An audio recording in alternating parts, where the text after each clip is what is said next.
Ketua DPC Partai Demokrat Kabupaten Banyuwangi Bapak Michael Adiranto, sekaligus Wakil Ketua DPRD Kabupaten Banyuwangi. Aspirasi masyarakat bersama DPC Partai Demokrat Kabupaten Banyuwangi segera kita mulai, diawali dengan menyanyikan lagu Indonesia.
Kecamatan Pokocampi, Singonjuru, Kabat, Linding Sari, dan Songgon.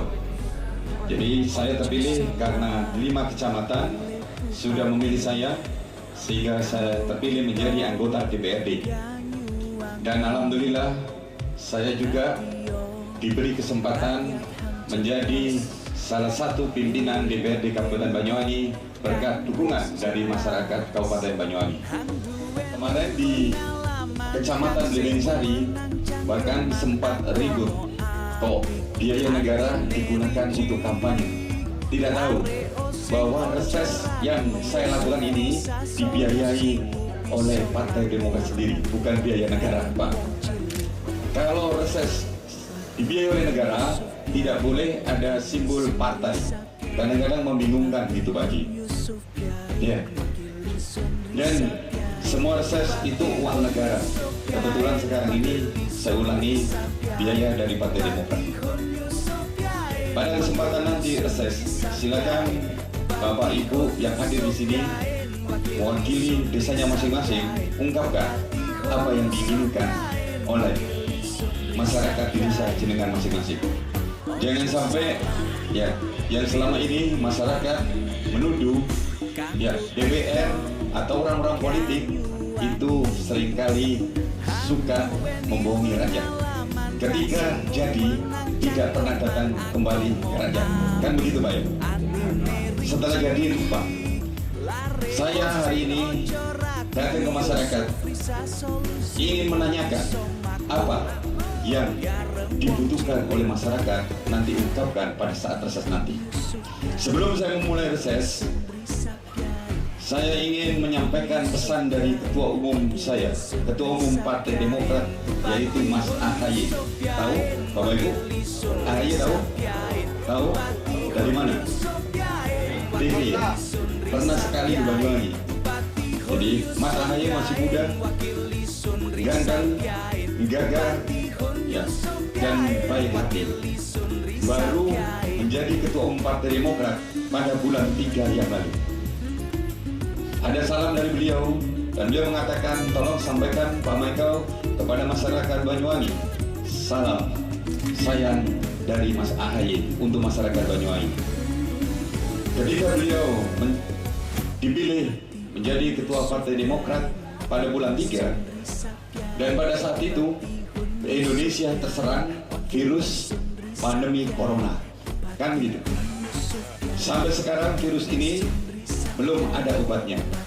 Makanya sampai sekarang yang nggak pakai masker saya minta untuk pakai masker, melakukan itu. Sampai sekarang pun sebenarnya kami melakukan bantuan-bantuan kepada masyarakat. Karena beberapa waktu yang lalu ketika uang pengurus ya Partai Demokrat habis, kami menanam jagung. menanam jagung 10 hektar dan hasilnya alhamdulillah bagus, dan ketika panen dibelikan berasnya masih ada.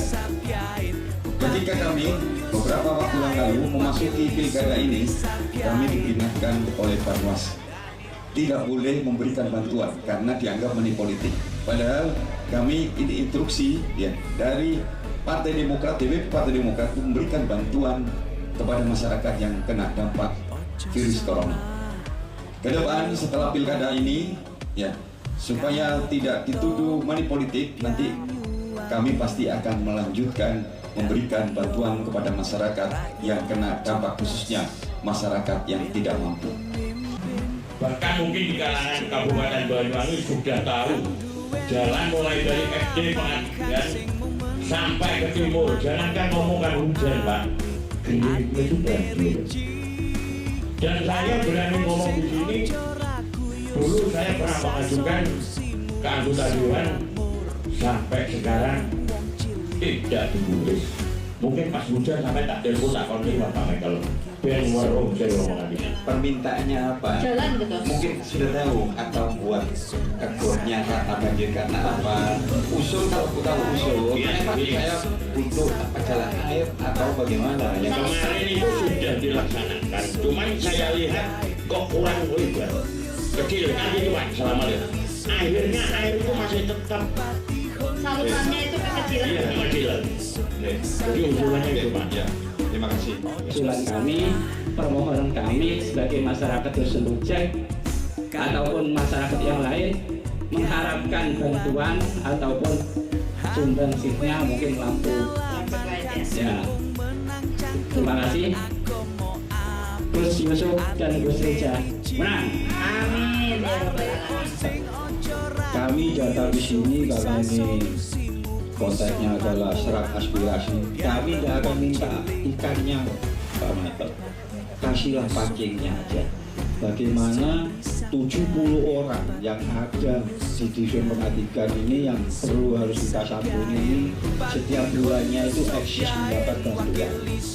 Karena selama ini dari 70 orang itu hanya giliran kita kalau 2 minggu sekali datang. Setiap malam minggu kedua teman-teman ini kumpul. Paling sementara ini baru 25 orang lah. Kumpul, jolet cidingnya nang toples. Habis itu dihitung karena transparansi. Nanti setiap bulan diwujudkan beras, dibungkus keliling sendiri teman-teman. Nah kita di sini di sini kita nggak minta uang untuk tolonglah berikan jalan bagaimana ada sumber gitu. Ada pekerjaan yang hasilnya itu nanti untuk bisa menjadi titik-titik kita itu. Yang kedua, kenapa kita harus memenangkan Mas Yusuf?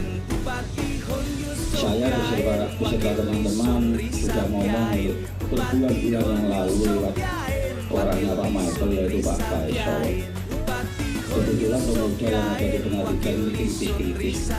Kenapa kita harus menangkan Mas Yusuf? Menurut teman-teman dan kami semuanya, Mas Yusuf ini orang yang didolimi. Artinya didolimi, kita semua tahu Mas Yusuf itu sudah beberapa puluh tahun jadi kader PDI tulen murni. Tapi kenapa dalam konteks pilkada tahun ini malah disingkirkan oleh partai sendiri? Ada apa? Mungkin Pak Michael yang lebih mengerti. Jadi kita yang punya pemikiran kritis, ayo, orang ini orang baik. Kebetulan saya secara personal juga kenal. Saya kenal, Dengan saya suruh bicara seperti ini. Pak Michael sama saya sudah beberapa tahun nggak pernah ketemu. Demi Allah, demi Rasul. Setelah kumpul di dunia sepak bola, baru kali ini saya ketemu Pak Michael. Saya berani bersumpah memang, apalagi saya bukan orang Demokrat, saya bukan orang PDI. Saya terus terang selama ini nggak pernah ikut-ikutan partai, karena memang nggak ada yang ngajak. Makanya saya tadi sekali lagi saya mohon maaf pada saat Parisnya Demokrat dinyanyikan blomo. Tapi begitu saya mendengar ya sayup-sayup manisnya Demokrat ini maknanya kecil, maknanya kecil. Ya monggo lah, yang penting dalam konteks ini bukan harus lagi, apalagi buat keluarga saya. Saya sudah ngomong kok sama Pak Faisal itu. Bu aku dihubungi karo Mas Yusuf, bu dihubungi oleh nggak dihubungi sama partai-partai koalisi. Saya wajib 100%, terutama untuk seisi rumah saya pasti ke Mas Yusuf. Terima kasih. Jadi sekali lagi buat anda yang datang ke sini ini, saya teman-teman aja yang bukan orang partai mendukung Mas Yusuf kok, masa yang sudah kader Demokrat yang koalisi untuk menangani Mas Yusuf masih punya rasa ragu lah.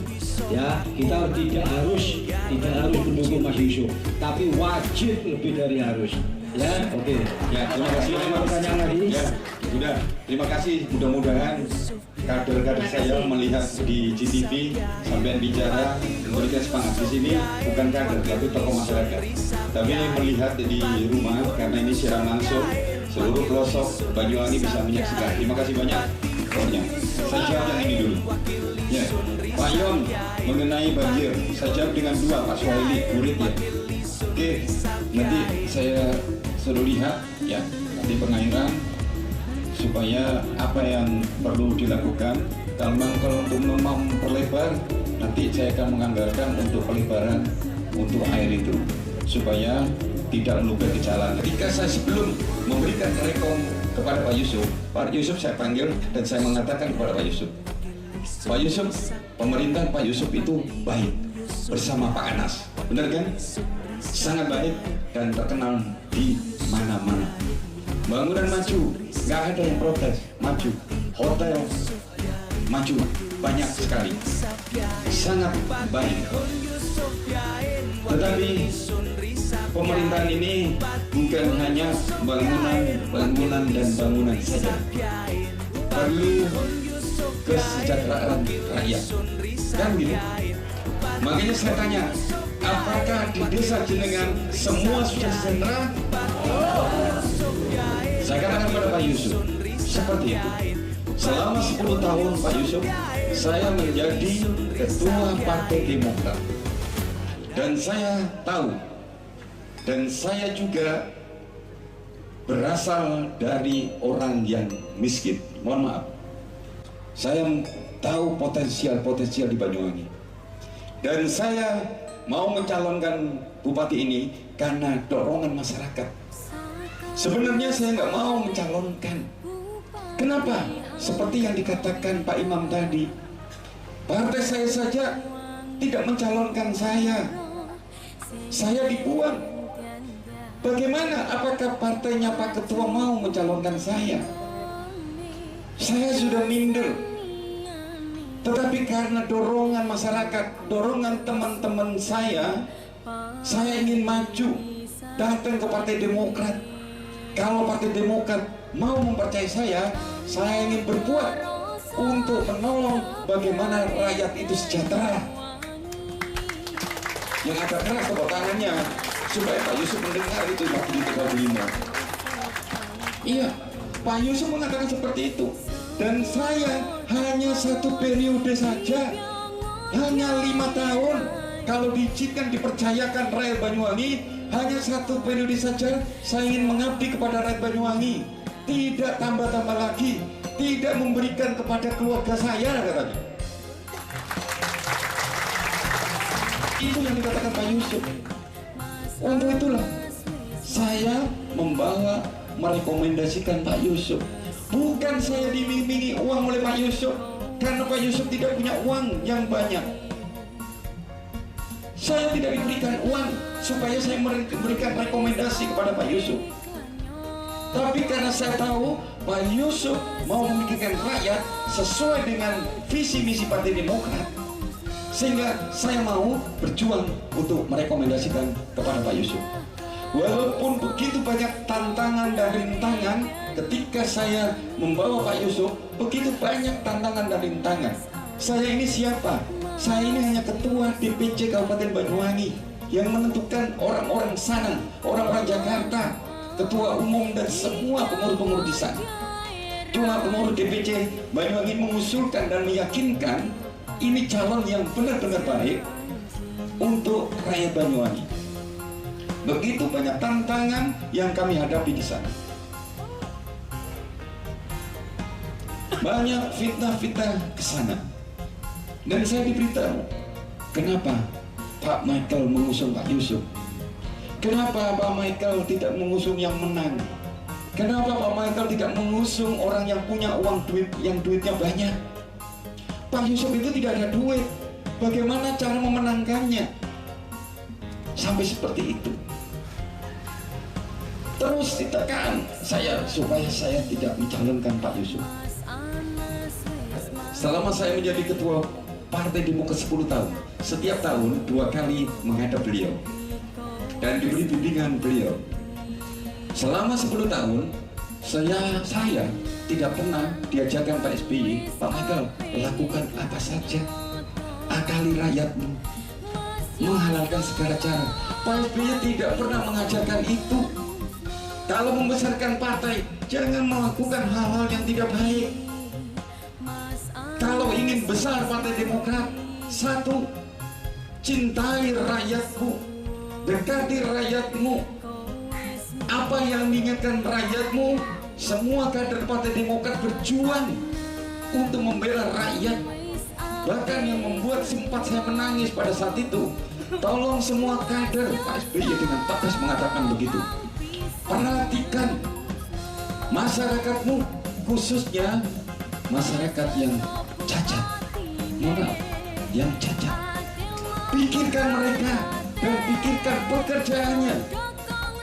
Pada saat itu saya belum jadi DPR. Mau melakukan apa? Saya ketua partai, uang sendiri membiayai partai. Itu saja. Saya pada tahun 2019 rakyat gak percaya. Saya mau berjuang untuk membela rakyat. Tolong pilih Partai Demokrat. Ya, saya lebih banyak uangnya, bukan curhat. Memang banyak saya untuk meyakinkan rakyat.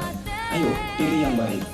Saya mengajarkan kepada masyarakat, pilih orang yang baik, karena rakyat benci kepada partai politik. Iya kan Mbak Cia? Orang nggak percaya kepada partai politik. Ketika corona melanda ke tengah-tengah masyarakat, apakah calon yang dipilih itu datang tidak ke masyarakat? Apakah pernah tanya? Tidak.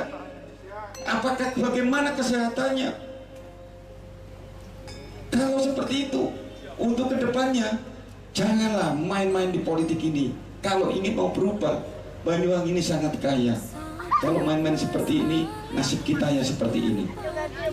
Kan begitu Pak ya. Kembali kepada Pak Yusuf. Ya, pada saat itu Pak Yusuf mau dan mau memikirkan rakyat. Kenyataannya programnya sudah dibagi. Programnya itu ada 12, tidak banyak, tapi 12 ini mencakup apa yang saya katakan kepada Pak Yusuf. 12 semua itu, apa yang saya katakan Pak Yusuf langsung diterapkan semuanya di situ, di 12 itu. Yang pertama, Pak Yusuf memberikan 100 juta setiap dusun. Ya Pak Yon ya, 100 juta setiap dusun. Tidak perlu Pak Yusuf menulis program untuk rakyat ini apa? Memberikan les gratis, memberikan tukang alat tambal ban, memberikan alat untuk jus atau ulek-ulek. Pak Yusuf tidak perlu menulis itu. Tetapi Pak Yusuf cukup memberikan 100 juta, silakan untuk program bagaimana rakyat sejahtera setiap dusun. Setiap dusun. Ada kepala desa yang pro, tidak pro Pak Yusuf. Wah, dibohongin. Itu dana DD, dana ADD. Tolong kepala desa yang mendengarkan saya, itu bukan DD atau ADD, tapi program khusus Pak Yusuf sudah menghitung kekuatan kita, diberikan kepada dusun 100 juta untuk menggerakkan ekonomi di desa itu Pak Yon. Mau apa? Di desanya Pak Imam butuh apa?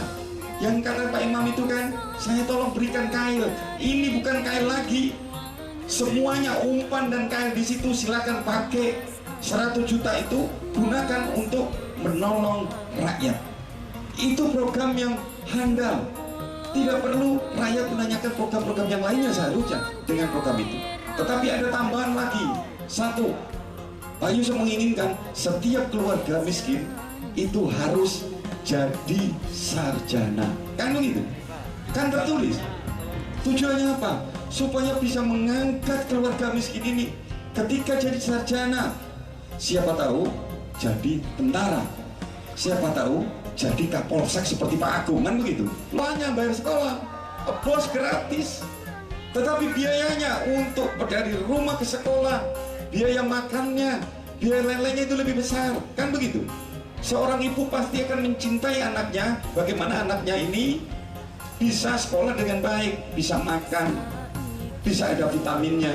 Ada program dari Pak Yusuf, kalau ingin rajin, ya mau mikirkan itu, ada bantuan program untuk ibu-ibu, namanya UMI, Usaha Mikro Ibu. Setiap 6 bulan, Pak Ji, diberi 1 juta untuk supaya ibu berkarya, untuk memberikan tambahan penghasilan, membantu suaminya biaya lain-lainnya. Banyak lagi, apalagi saya ngomong mengenai pondokan, ya, pondokan yang tidak pernah diungkap selama ini. Justru ini sangat bagus. Mudah-mudahan Pak Yai mendengarkan saya di GTV ini. Nanti kirimkan saja. Program pondokan ini begitu sangat-sangat indah. Satu pondokan akan diberi UMKM. Kenapa tujuannya? Selama ini Pak Yusuf itu tahu, ya, bahwa Pak Yai, Pak Kiai, Kiai pondokan kebingungan untuk membiayai operasional pondokannya, biaya operasional tempat untuk mengajarkan anak-anak kita, sehingga kiainya bingung mencari uang dan minta bantuan ke DPR, anggota DPR, bantuan ke pemerintah, ya, itu sangat kebingungan, sehingga banyak dimanfaatkan oleh orang-orang politik. Memang apa yang dikatakan orang dan informasi yang saya terima melebihi. Gus Rizal ini orang yang pandai. Lihat nanti di tanggal 21, sangat-sangat pandai dan tidak sombong. Walaupun putra kiai besar, kan tahu kan? Kiai Darussalam Blok Agung, Kiai Samsafaat, kiai besar Blok Agung, yang sudah mencetak ribuan santri di Banyuwangi, iya kan Mbak? Sini lagi. Dan sudah mengabdi untuk Banyuwangi, santri-santri yang ada yang jadi pejabat dan ada guru ngaji, ada yang jadi kiai, ya Ustadz Gofar itu, Kiai Marus Ali, sudah mencetak kiai-kiai yang handal. Itu merupakan sumbangsi untuk Banyuwangi. Keluarga Gus Rizal sangat-sangat ada kontribusinya ke masyarakat Banyuwangi. Walaupun masyarakat Banyuwangi tidak kenal dengan Gus Rizal.